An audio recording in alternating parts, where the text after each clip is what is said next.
This is my cheat sheet for Wednesday, February. Yes, February the 1st.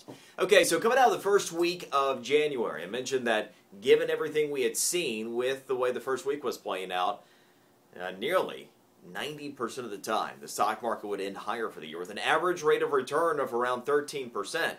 Well, everything held through January. In fact, we saw the best January in 15 years for stocks with a gain of nearly 4%. Quite strong to be sure. 87% of the time, when we see a gain of greater than 3% in January, we go on to have a higher market for the year. And the average is, in fact, a double-digit return. So playing the averages, it certainly looks like 2012 could be an excellent year for the stock market. Here is one little cautionary tale short term. February.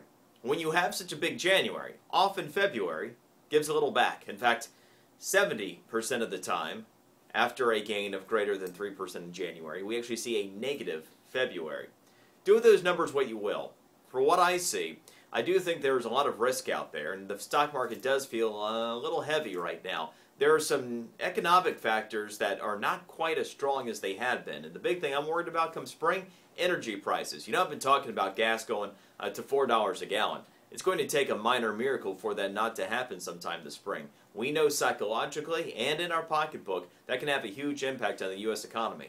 So all I'm saying is, as much as I've been suggesting that the market looked like a solid place to be in January, and I'm not a short-term trader, a lot of what I see right now makes me a little bit nervous. You might want to consider that with your investments, especially given that a lot of times February does not end well after a good January.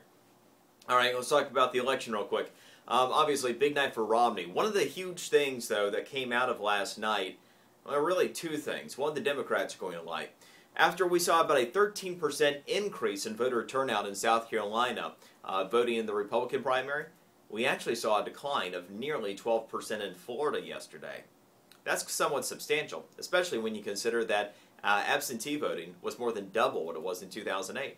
So, to the extent that perhaps the negative campaigning might have kept some people home, it certainly seems that way, that we actually saw quite a big decline in actual voter turnout yesterday. The other big thing here, obviously, Romney the big winner. But even if you were to add Santorum's numbers to Newt's numbers, Romney still wins. That is what becomes more significant here because, well, Rick Santorum apparently is going to stay in the race. He gave no indication last night he's going to leave. And a lot of people have been pointing to Newt Gingrich and his camp putting pressure on Santorum to get out because theoretically, if you could take the Santorum votes, put them with Newt's votes as the anti-Romney, you have something. But Romney clears Florida even if Santorum's not in the race, theoretically. So, you know, do with that what you will. Here's the next deal. We're heading on to Saturday, and we're going to have Maine and Nevada, states where Romney has been leading in the polls in both. Certainly looks like Mitt Romney is in pretty good shape right now, especially with Santorum staying in the race. That is the cheat sheet for today. We shall see you tomorrow. Enjoy yours.